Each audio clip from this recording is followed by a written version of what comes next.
Hey everyone, welcome back to my channel. Over the past year, I've struggled to keep up with my journaling. With work deadlines and everything else, creativity kept getting pushed aside, and I felt more disconnected from the things I love. It was hard to find the time and energy to stay consistent. That's what I want to fix. In this video, I'll walk you through how I set up my journal for 2026, from creating space for creativity to keeping my motivation high and reducing the pressure. I'll show you how I implemented these ideas and how you can apply them to your own life. Stick around until the end of the video. I promise you'll find some new inspiration for yourself. So without further ado, let's dive into the first tip. Let's start with a simple tip to help you build creativity and balance in your life. It's easy to think that you need big dramatic moments of inspiration to get things done, but often the best way to find your flow is by starting with small, then simple actions. For me, I've found that small changes have made the biggest difference. For example, I've started waking up a little earlier each morning.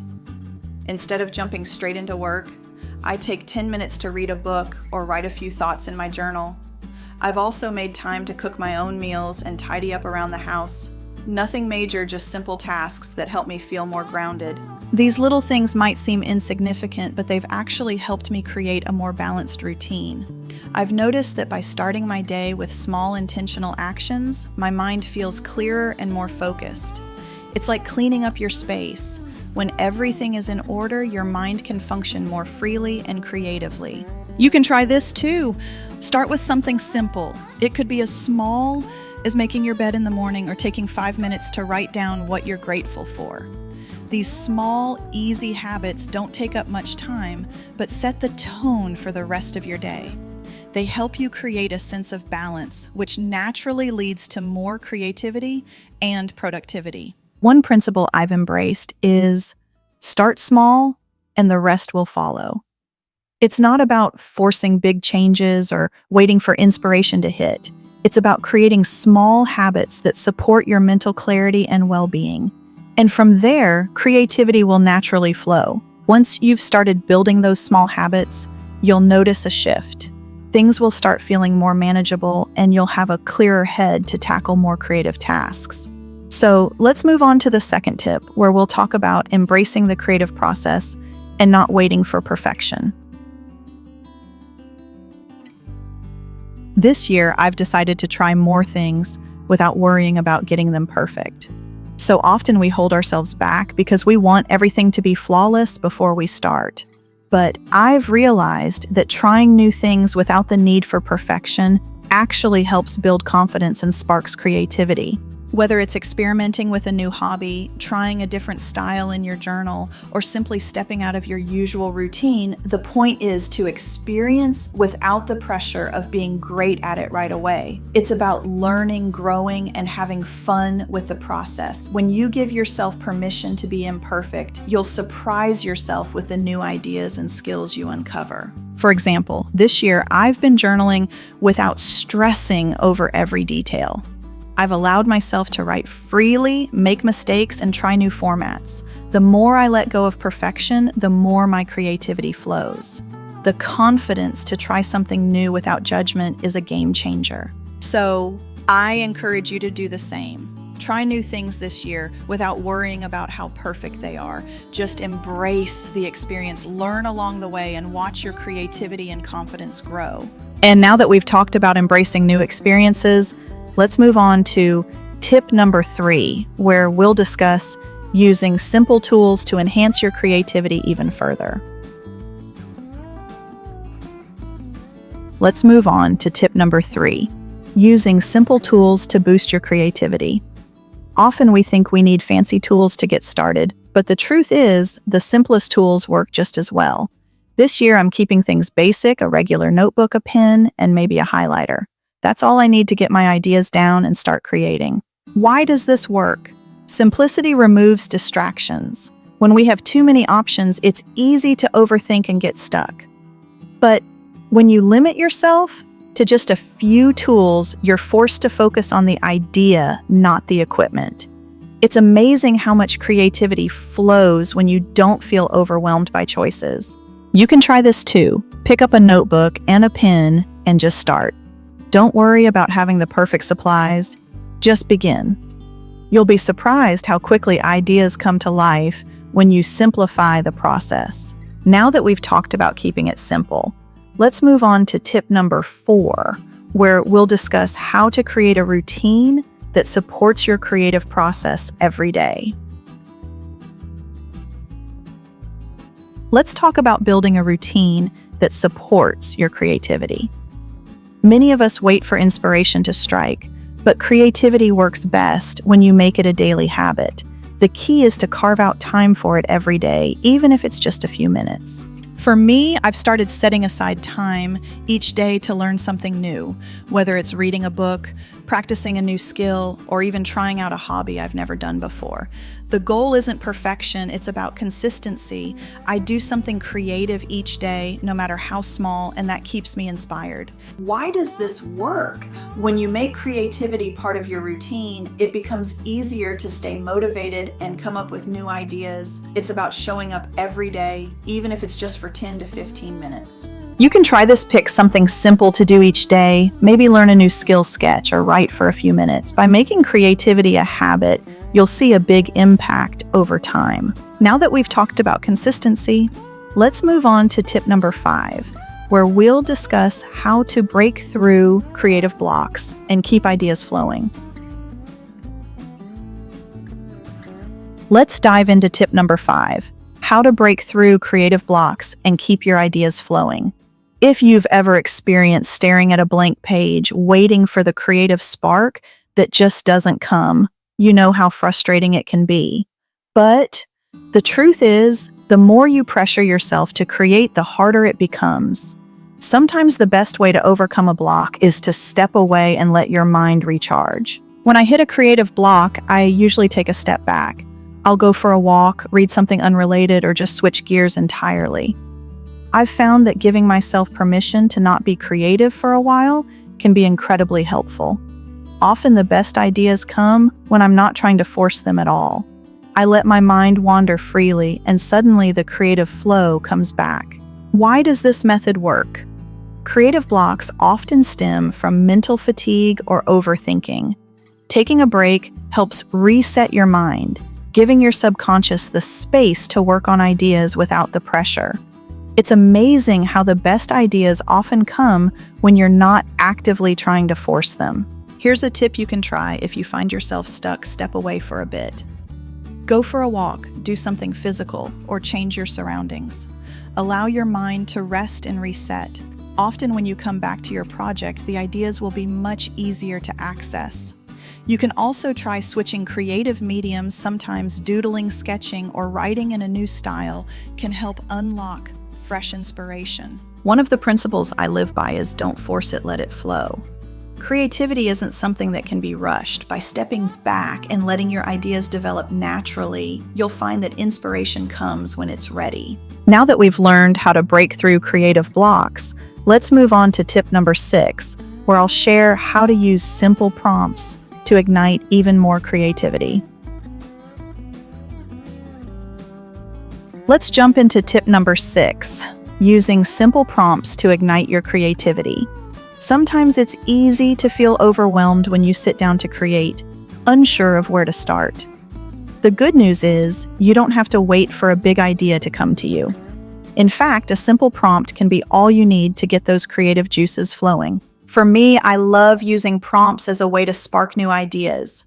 When I don't know what to write about in my journal or what creative project to start, I'll pick a random word, a quote, or even just a theme like growth or nature. It's surprising how much creativity can flow when I just give myself a starting point. The key is not to overthink it. I just let the prompt guide me, and soon enough, I'm writing or sketching with no shortage of ideas. Why does this method work? Prompts give you a direction without the pressure of creating something perfect from scratch. They remove the overwhelming feeling of starting with a blank canvas and help your brain focus on something specific. Once you get started, the rest flows naturally. It's like a gentle nudge that sets the process in motion. You can try this too. If you're struggling to come up with something to create, try using a simple prompt. For example, pick a color and write or draw everything that comes to mind when you think about that color. Or choose a word like freedom and explore what it means to you. The goal is to get started with something small and then let your creativity build on that. One principle that has helped me is start with something simple. The more specific the prompt, the easier it becomes to break the mental block and begin. It's about creating momentum. Once you have a starting point, it's much easier to keep going.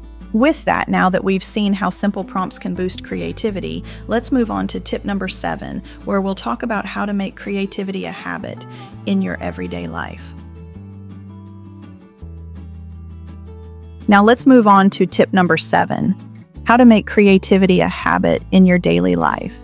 It's easy to think that creativity is something you only tap into when you're in the right mood or have free time. But if you only wait for the perfect moment, creativity can easily fall to the bottom of your to-do list. The key is to make creativity part of your routine, something that becomes second nature. For me, I've started to treat creativity the same way I treat exercise or eating something I do every day, even if it's just for a few minutes. I set aside 10 to 15 minutes in the morning or evening to write in my journal sketch or plan out my creative ideas. It doesn't matter if I feel particularly inspired that day. What matters is that I show up and make time for it. Over time, this small daily commitment has made creativity feel like a natural part of my routine. Why does this work? When you make creativity a habit, you're no longer relying on motivation or inspiration to get started. It becomes automatic and you don't have to think twice about it. Just like brushing your teeth or having a cup of coffee, it becomes part of your daily rhythm. This consistency helps you stay in a creative flow, making it easier to keep coming up with new ideas. You can try this too. Start by dedicating just 10 to 15 minutes a day to creativity. Whether it's journaling, drawing, or brainstorming ideas, commit to it every day. Over time, you'll notice how much easier it becomes to tap into your creativity when it's part of your routine. A principle I live by is consistency builds creativity.